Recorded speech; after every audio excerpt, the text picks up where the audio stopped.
Сайн байна уу? Анхны видеог минь хүлээн аван үзэж буй танд баярлалаа.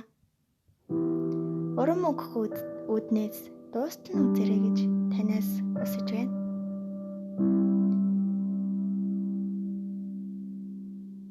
Энэхүү видеоны эхлэлд танаас нэгэн зүйлийг тодруулмаар байна.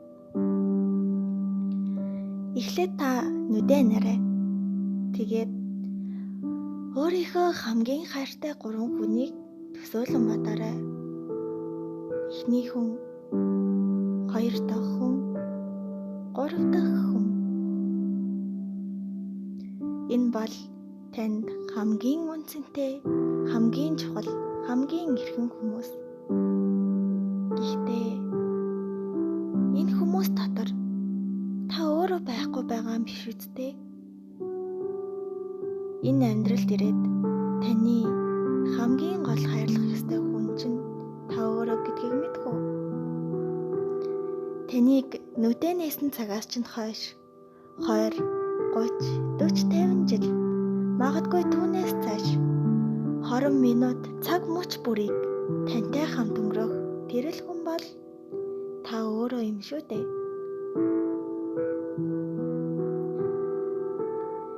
Тийм болохоор таны дотор бүхэл бүтэн ертөнц оршдог юм аа. Өөрөө өөртөө талархаж, өөрөө өөрөөсөө уучлалт гуйж, өөрөө өөртөө хайртай гэж чин сэтгэлээсээ хэлж байгаарай.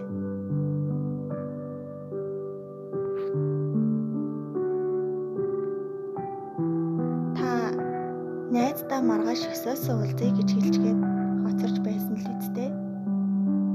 Хоцорч очиод уушлахгүйсэн л хэлгүй дээ. Уушлахгүйсэн бол сайн байна.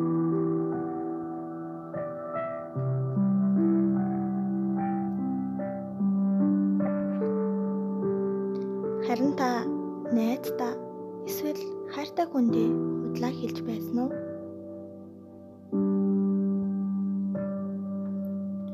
Худлаа хэлсэн ч гэсэн дараа нь уушлах гуйдаг үсттэй. Гуйдаг бол сайн байна. Гуйдаггүй бол гуйхыг хичээгээрэй. Тэр хүмүүс танд эрхэм байдаг шиг таач бас тэр хүмүүст эрхэм байдаг юм шүү.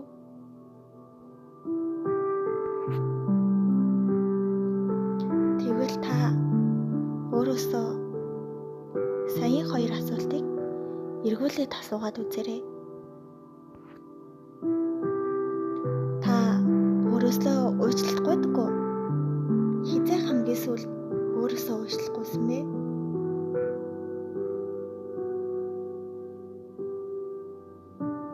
Амьдралын олон асуудал, саад бэрхшээл донд бид хүмүүст гомдож, тунж, цөхөрдөг.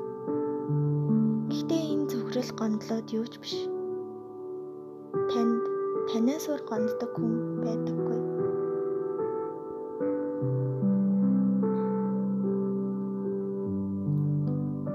Та өглөө 5 цагт босно гэжээд 5:30-д босож үзсэн л үсттэй. Тэр болгонд дотоод хүн чинь танаас ямар нэгэн уушлахгүйгаасаа гэж хүлээдэг. Та найзтайгаа 5 цагт уулзъя гэчгээд яг 5 цагтаа ирчээд хүлээгээд байдаг. Гэтэл найз чинь ирэхгүй. 30 минутын дараа ирэхэд танд ямар мэдрэмж төрдөг вэ? Эсвэл хайртай хүн найз залуутайгаа уулзъя гэчээд найз залуугаа хүлээж өчнөө удаж байхад тэр хүн уушлаарай гэж хэлэхгүй байвал танд ямар санагдах вэ?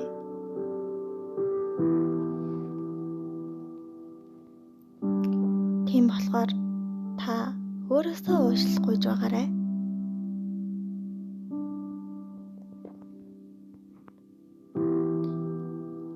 Та өөртөө худлаа хэлдэг үү?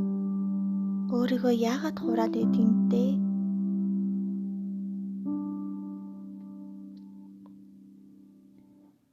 Сарын дараа 3 кг турна гэсэн бол 3 кг-а турал та. Энийг хийж сурнаа гэж өөртөө хэлсэн бол тэрийгээ хийж сурал та. Таны доторх та таныг хүлээсээр л байгаа шүү дээ. Танаар хайрлуулахыг хүлээсээр л бай. тэр хүнийг битгий хуураарай. Тэр хүн бол та өөрөө.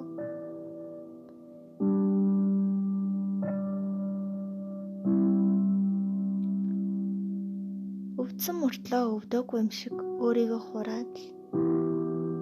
Энэ болгоноос хинч хожихгүй. Эцэст та өвцөөр л байгаад шаналж гүйцэн шүү дээ. Өөрийгөө битгий хуур. Та бол царын ганцхан. Бидний бие махан биеэс гадна оюун ухааны бие, сэтгэлийн бие гэж олон бие байдаг. Авраач гэж бие. Тэдний нэг нь сэтгэлийн бие. Энэ бол таны сэтгэл санаатай гомдрол зүрхэл, аз жаргал, баяр хөөртэй холбоотой хэсэг.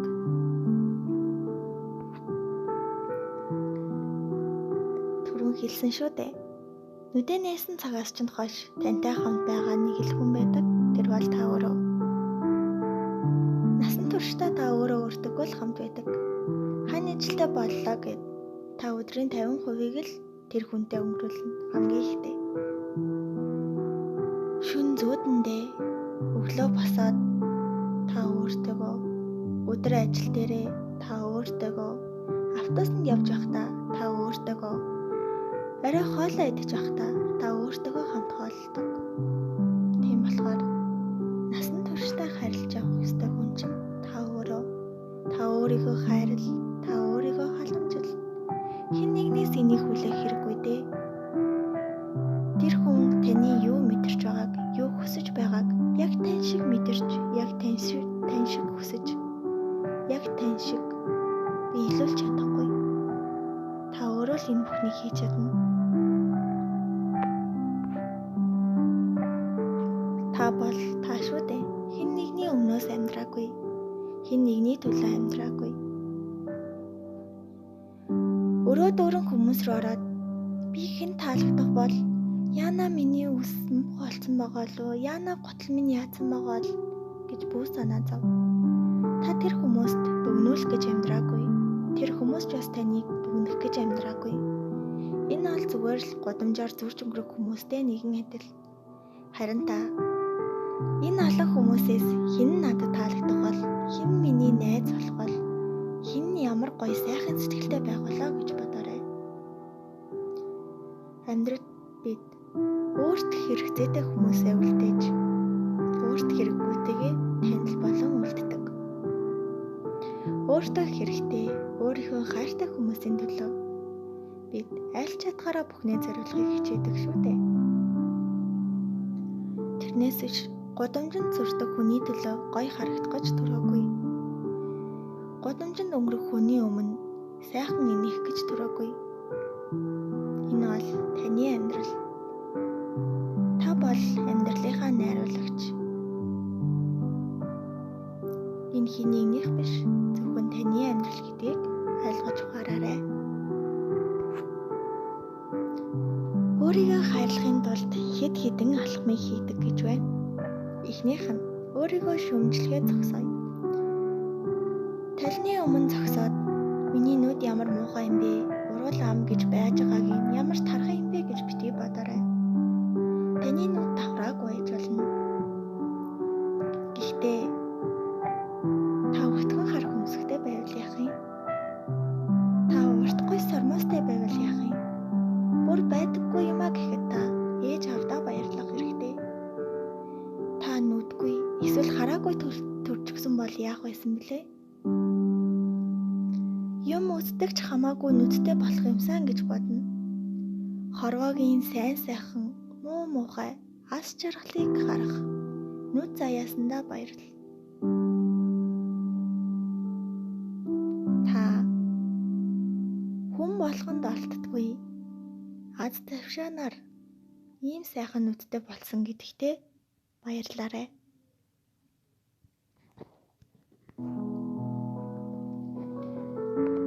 Өөрийгөө уучлж өнгөрсөн бүх харамсаарай.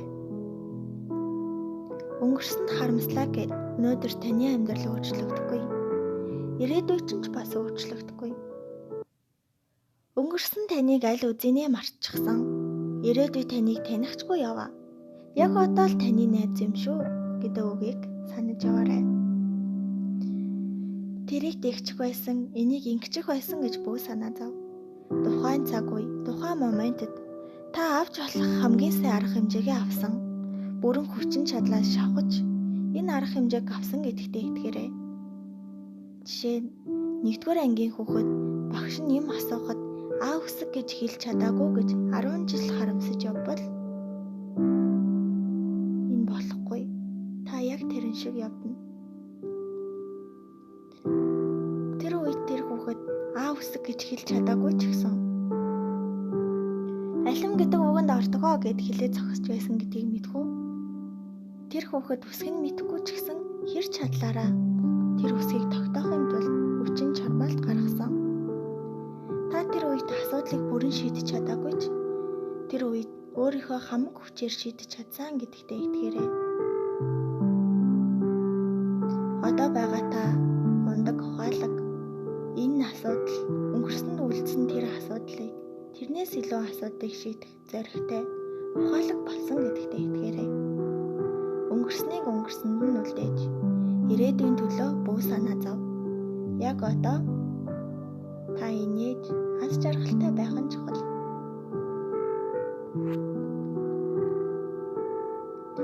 Өөрийгөө айлхаа зогсоогоорой. Орой 6 цагаас тэр хүнтэй уулзах ёстой. Эсвэл оройн 6 цагаас лекц унших ёстой гэж өөрийгөө бүү санаа зоввол өглөө 9 цагаас эхлээд орой 6 цаг хүртэл та өөрийгөө шаналгасны эцэст юутай үлдэх вэ? Тэрний оронд 9 цагаас эхлээд яриандаа бэлдэж болно. Эсвэл санаа зовхгүй байж байгаа 4 эсвэл 5 цагийн үед бэлтгэж болно шүү дээ. Хий өөрийгөө зовоолаа гэж тэр асуудал шийдэгдэхгүй.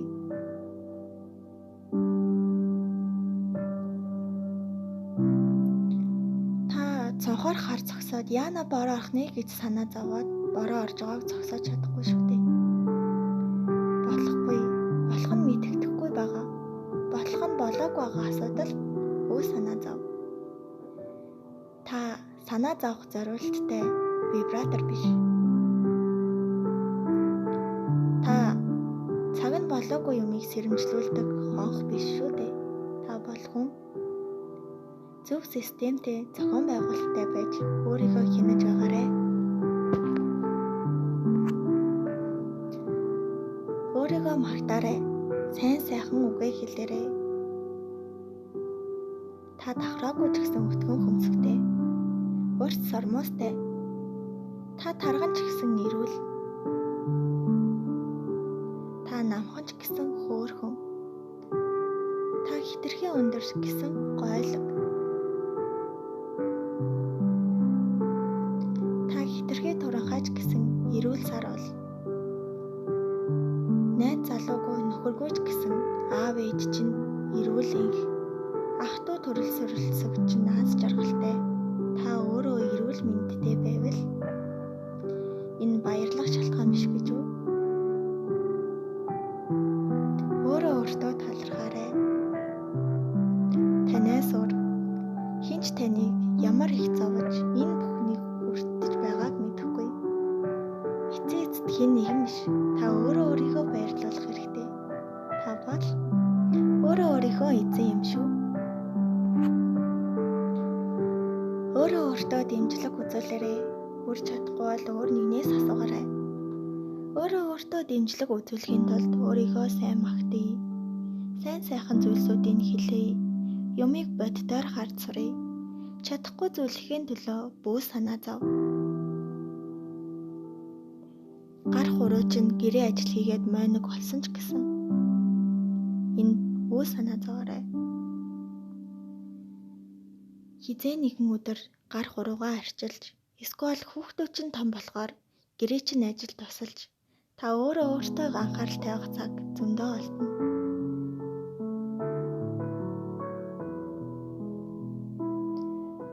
Өнөөдөр бороо орж, өнөөдөр шорон шурх шуурсан ч маргааш нар мандана.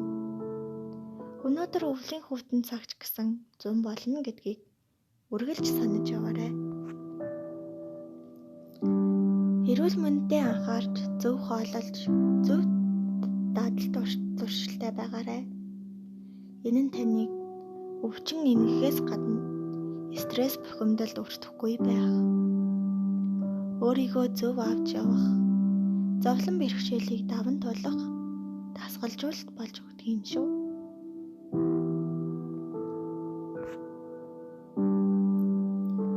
Өөрийгөө тоож зөөлөн харьцаарай. Хэн нэг нь намайг тоож хийлдэг зөөлөн үг хэлээсэй, хэн нэг нь надад сайхан сэтгэл гаргаасай гэж бүүхүүлээ. Тэр битээгэл үр хүүхдээсээ эсвэл нөхрөөсөө ч гэсэн үүнийг бүүхлээ. Тэд өөрсдийнхөө амьдралаар бид амьдарч байна. Цонхны дагуур яваа хүн болгон өөрийнх нь хүсэл мөрөөдөл, өөрийнх нь зовлон бэрхшээл, өөрийнх нь аз жаргал гэж байгаа. Тэр хүнд таны амьдралд цаг гаргах боломж тэр болгон байхгүй. Тийм болохоор та өөрийнхөө тухай мэдж байгаа. Та л өөрийнхөө тухай мэднэ. Та л өөрийгөө мэдэрнэ. Өөр хэн нэг нь таныг тань шиг мэдрэхгүй. Тийм болохоор та өөртөө зөөлөн харьцаж, өөртөө ямагт сайхан үгийг хэлж байгаарай. Дараа гэж бүүх ажлуулаарай. Одоо л өөрийгөө хайрлаж гэл. Инээмсэглэж байгаад талны өмнө зогсоод ч юм уу. Эсвэл ямар нэг сайхан зүйлстэй талархаж амьдраарай. Давхраагүй ч гэсэн миний нүд гоё шүү. Би орчлон ертөнцийг харж чадж байна. Давхраагүй ч гэсэн миний холыг хараасай. Тарганч гэсэн би сайн хантай. Үргэлж хүмүүс загнуулдаг ч гэсэн үр хүүхэд минь намайг түшиж тэгтэгдэг.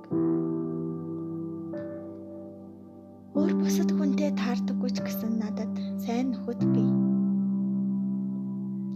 Хүн бүхэн орчлон ертөнд миний эсрэг боссон ч би өөртөө үнэн шааж, өөрийгөө хайрлана гэж өөртөө амлаарай. Та бол хэн нэгний амьдралын төлөө зовлож шаналх гэж ирээгүй юм шүү. Та өөрийнхөө амьдралаараа аз жаргалтай амьдарч, утга учирыг мэдрэх гэж, хүн гэж юу байдаг юм бэ гэдгийг мэдрэх гэж турсан билээ.